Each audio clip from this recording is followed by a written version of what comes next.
Episode 4 की शुरुआत उस भारी पल से होती है जहां साइमन और मेरिट अभी अभी किए गए अपने फैसले पर बात कर रहे होते हैं।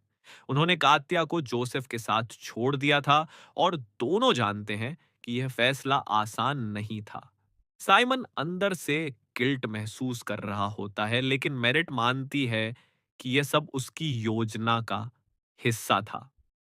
जैसे ही वे इस बारे में बात कर रहे होते हैं, अचानक दरवाजा खुलता है और उनके सामने कात्या और नीना खड़ी मिलती हैं। ये पल दोनों के लिए शॉकिंग होता है, क्योंकि कात्या अब समझ चुकी होती है कि नीना वही बच्ची है जिसे उसने सालों पहले खो दिया था।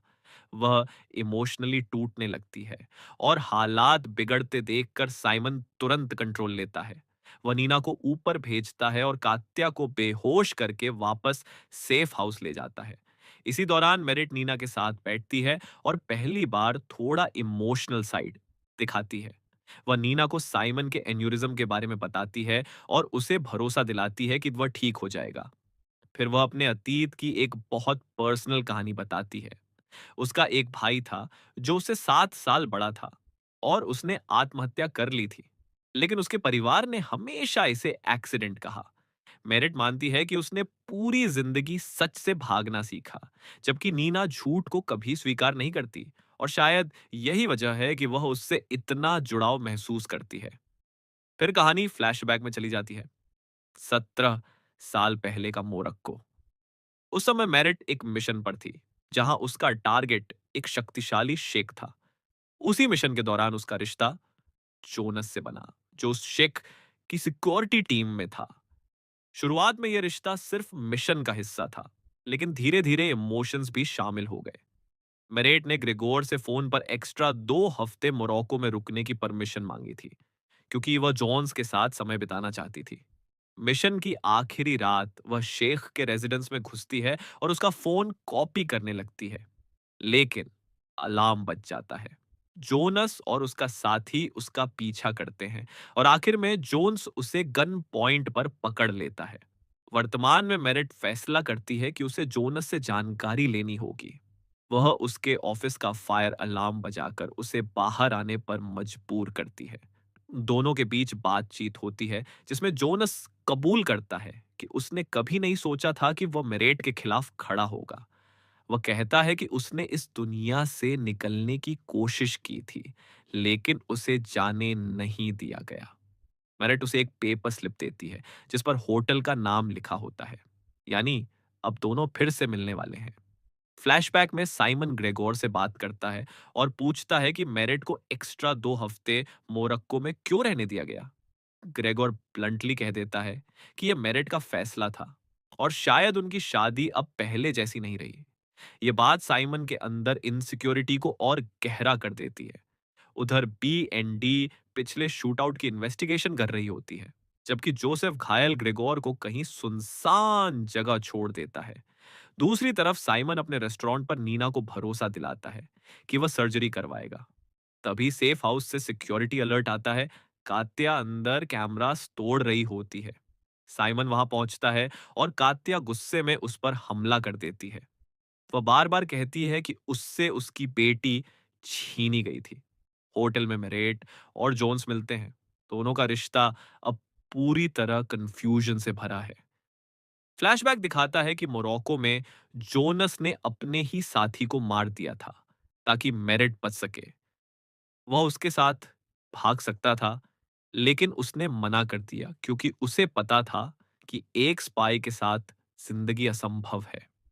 वर्तमान में साइमन कात्या को बताता है कि पॉइजन की वजह से नीना को क्रॉनिक किडनी फेलियर हुआ था और उसकी जिंदगी खतरे में थी। तभी ग्रेगोर का फोन आता है। वह किसी तरह एक लड़के की मदद से कॉल कर पाता है। साइमन लोकेशन लेकर पहुंचता है और ग्रेगोर को मरने की हालत में पाता है। ग्रेगोर आखिरी बार बताता है कि बी एन डी के अंदर एक मोल है। कात्या गुस्से में उसे ब्लेम करती है कि उसने उसे मरने के लिए छोड़ दिया था और टर्निकेट हटा देती है। साइमन उसे रोकता नहीं और ग्रेगोर वहीं मर जाता है। वापस लौटते समय उनकी कार जोलिका की कार से टकराती है। जोलिका साइमन को पहचान लेती है। चेस शुरू होती है, लेकिन साइमन बच निकलता है। हालांकि कार रजिस्टर्ड उनके घर के एड्रेस पर होती है, मतलब अब खतरा और बढ़ चुका है। होटल में मीनवाइल मैरिट जोन्स के लैपटॉप से डेटा कॉपी कर रही होती है, लेकिन जोन्स शावर लेने का नाटक कर रहा होता है। असल में वह गन तैयार कर रहा होता है। वह मैरिट को गन पॉइंट पर पकड़ लेता है, उसका फोन चेक करके घर का एड्रेस निकालता है और लोकेशन जोसेफ को भेज देता है। उधर साइमन अपने रेस्टोरेंट पहुंचता है और कात्या को बाहर रुकने के लिए कहता है। वह नीना और युल को लेने अंदर जाता है। उसी वक्त जूलिका और एलिस पहुंच जाते हैं और थोड़ी देर बाद जोसेफ अपने लोगों के साथ वहां पहुंचता है।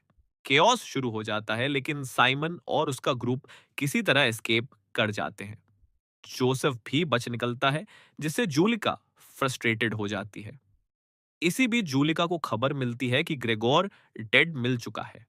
एलिस उसे कंफर्ट करती है। उसी समय जूलिका को एनोनिमस टेक्स्ट मिलता है। PNT has a mole. Episode का लास्ट सीन बेहद टेंस है। साइमन, नीना और बाकी लोग सेफ हाउस पहुंचते हैं, लेकिन होटल में जोनस ने मेरिट को बांध रखा होता है। मतलब कहानी अब और डेंजरस होने वाली है। अब खेल बदल चुका है। दुश्मन सिर्फ बाहर नहीं, सिस्टम के अंदर भी है, और मेरिट अकेली फंसी हुई है। क्या साइमन समय पर उसे बचा पाएगा? अब एपिसोड 5वीं की शुरुआत सेफ हाउस से होती है, जहां नीना धीरे धीरे समझने लगती है कि यह जगह कोई नॉर्मल घर नहीं है। चारों तरफ सीक्रेसी, हिडन सिक्योरिटी सिस्टम्स और डर का माहौल देखकर उसे एहसास होता है कि उसके माता पिता की जिंदगी वैसे नहीं थी जैसी वह सोचती थी। उधर साइमन लगातार मेरेट को मैसेजेस भेज रहा होता है, लेकिन उसे जवाब नहीं मिलता, क्योंकि मेरेट होटल के कमरे में बंधी हुई होती है। साइमन इन्वेस्टिगेशन करता है और होटल रिकॉर्ड्स में मेरेट की एक पुरानी आइडेंटिटी यानी एलियस ढूंढ लेता है। वह तुरंत होटल पहुंचता है। वहां वह क्वाइटली रूम में घुसता है और सही समय पर मेरेट को बचा लेता है। दोनों मिलकर जोनस को गिरा देते हैं। यह पल इमोशनल भी होता है, क्योंकि साइमन मेरेट को ग्रेगोर की मौत के बारे में बताता है। वो मेरेट को खुद फैसला लेने देता है कि जोन्स के साथ क्या करना है। मेरेट उसे मारती नहीं, वह सिर्फ उसे बेहोश कर देती है। यह साफ दिखाता है कि उसके दिल में अभी भी उसके लिए इमोशंस बचे हैं। कुछ देर बाद जब जोसेफ होटल पहुंचता है, तब तक साइमन और मेरेट निकल चुके होते हैं। इसी दौरान B&D में जुलिका और एलिस मोल वाले मामले पर चर्चा कर रहे होते हैं। एलिस सलाह देती है कि इस जानकारी को पेन से छुपाया जाए, क्योंकि मामला सेंसिटिव है। लेकिन जूलिका रिस्क लेती है और बेन को सब बता देती है कि उसे अनोनिमस टेक्स्ट्स मिल रहे हैं और कोई बेलारूस मिशन के बारे में सब जानता है। बेन तुरंत सस्पिशियस हो जाता है। उसे याद आता है कि जूलिका ने एलिस को जोसेफ से बात करते हुए देखा था। वह इंटरनल अफेयर्स को बुला लेता है। इंटरनल अफेयर्स ऑफिसर्स आते हैं और सबसे पहले एलिस की पूछताछ करते हैं।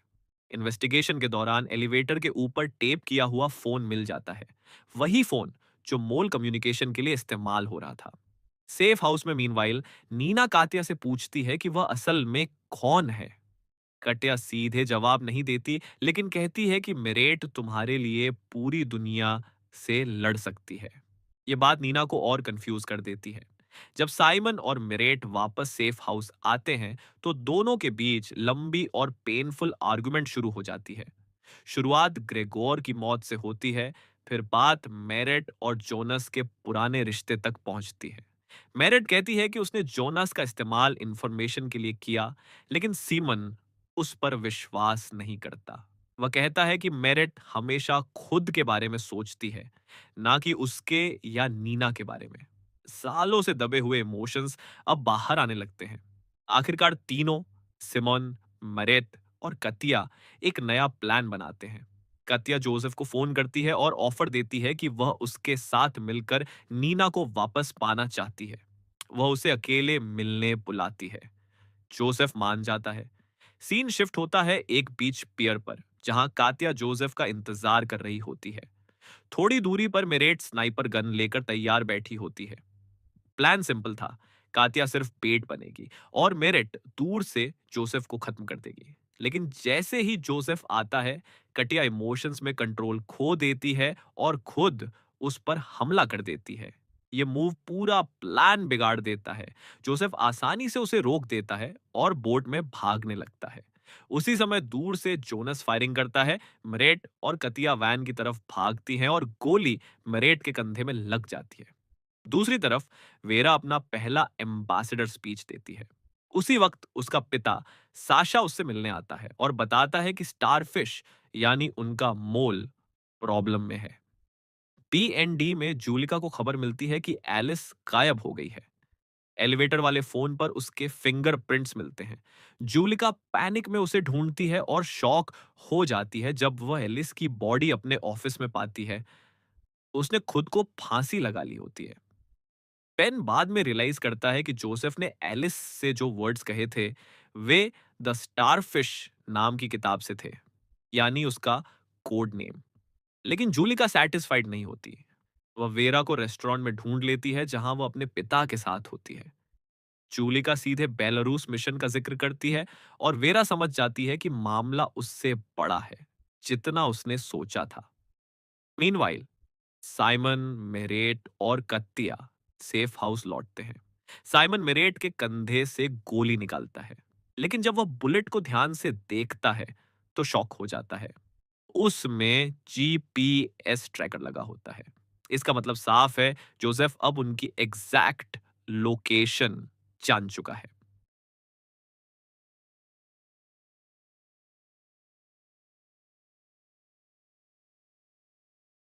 अब छुपने की कोई जगह नहीं बची। दुश्मन उनका पता लगा चुका है और अगला हमला सीधा उन्हीं के घर पर होने वाला है। और अब एपिसोड 6 की शुरुआत उस पल से होती है जब साइमन मेरेट को वो गोली दिखाता है जिसमें जीपीएस ट्रैकर लगा हुआ होता है। दोनों समझ जाते हैं कि जोसेफ जल्द ही उन तक पहुंचने वाला है। भागते रहना अब पॉसिबल नहीं था। इसलिए वे फैसला करते हैं कि इस बार सेफ हाउस में ही खड़े होकर मुकाबला करेंगे। लेकिन सबसे पहले उन्हें नीना और कात्या को सुरक्षित जगह भेजना होता है। नीना अब झूठों से तंग आ चुकी होती है। वह अपने माता पिता से सच जानने की मांग करती है। साइमन और मेरिट उसे एक फ्लैश ड्राइव देते हैं और कहते हैं कि उसमें कुछ जवाब है। वे नीना, कात्या और यूल को पीछे वाली सीढ़ियों से नीचे पार्किंग लॉट में भेज देते हैं। नीचे पहुंचकर भी नीना अपने पेरेंट्स को छोड़कर जाने के लिए तैयार नहीं होती। आखिरकार कात्या फैसला करती है कि वे पार्किंग में ही वेट करेंगे। उधर अपार्टमेंट के अंदर साइमन और मेरिट अटैक की तैयारी कर रहे होते हैं। जोनस और उसके लोग पूरे अपार्टमेंट कॉम्प्लेक्स में सर्च कर रहे होते हैं। तभी दरवाजे के नीचे एक नोट आता है, I am not your enemy. ये नोट बताता है कि अंदर कुछ और खेल चल रहा है। इसी बीच वेरा भी लोकेशन पर पहुंचती है और जोसेफ का सामना करती है। वह बेलारूस में उसके एक्शंस के बारे में सवाल करती है। जोसेफ हमेशा की तरह झूठ बोलता है और कहता है कि उसने अपनी बच्ची को नहीं मारा, बल्कि अब उसे बचाने जा रहा है। वेरा उसे रोकने की कोशिश करती है, लेकिन वह नहीं मानता। तभी जोनस का मैसेज आता है, लोकेशन सिक्योर्ड है। और जोसेफ ऊपर अपार्टमेंट की ओर बढ़ता है। पहली नजर में लगता है कि जोनस ने साइमन और मिरेट को गन पॉइंट पर ले लिया है, लेकिन जोसेफ जल्दी समझ जाता है कि जोनस एक्चुअली उनके साथ मिल चुका है। वह जोनस को आदेश देता है कि मिरेट को मार दे। जोनास गोली चलाता है, लेकिन जानबूझकर मिस करता है। अचानक केओस शुरू हो जाता है।